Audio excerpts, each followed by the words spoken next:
Magandang araw sa inyong lahat. Narito na po ang ating update dito sa low pressure area na sa may bahagi ng West Philippine Sea at dito sa bagyong si Pudol. Yung pong Pudol ay international name niya at kapag nakapasok na po ito dito sa loob ng Philippine Area of Responsibility ay tatawagin na po itong si bagyong Fabian.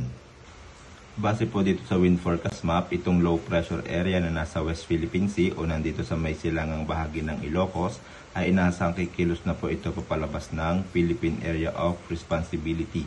At kung makikita nyo po na humihina siya, ibig sabihin inaasahang malulusaw na po siya habang kumikilos papalabas ng Philippine Area of Responsibility.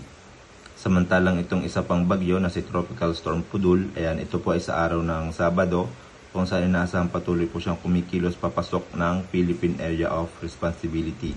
Pagsapit naman po ng Linggo, ayan, posibleng nandito na siya, malapit na sa may Paraline. Ayan, ito po ay sa Linggo ng hapon. Kung makita ninyo, posibleng lumakas pa po yan sa mga susunod na araw. And then pagsapit naman po ng Lunes, ayan, araw ng Lunes, ay posible na po itong nasa loob na siya ng Philippine Area of Responsibility. Ito po yung ating Paraline, ayan.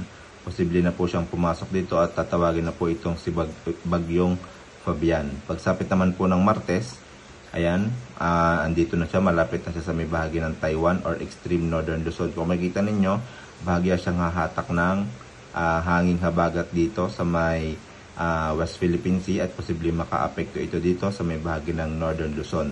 And then pagsapit naman po ng Miyerkules, ayan, posibleng malapit na siya dito sa extreme northern Luzon sa may bahagi ng Batanes area. Ayan. Posible siyang sa may bahagi ng Taiwan Island tumama bilang isang severe tropical storm category. So hindi na po natin siya inaasahang magiging super typhoon base po yan sa analysis ng iba't ibang numerical models at ng JTWC at maging ng Japan Meteorological Agency. Ayan, posible po siyang maglandfall dito sa may bahagi ng Taiwan and then dito sa may bahagi ng China area sa araw po yan ng Friday, and then sa Wednesday posible dito siya maglandfall sa may bahagi ng Taiwan, and then sa Thursday posibleng nandito na siya sa may bahagi ng southern Taiwan.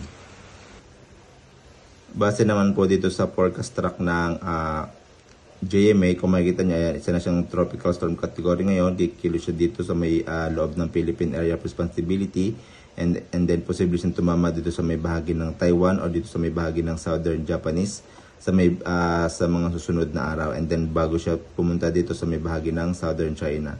And kung makikita ninyo, posibleng hanggang severe tropical storm category ang kanyang lakas bago tuluyang maglandfall dito sa Taiwan, southern Japan and China area sa mga susunod na araw. Hindi naman siya inasahang direktang tatama dito sa Pilipinas. Ayan. Magandang araw at ingat po palagi.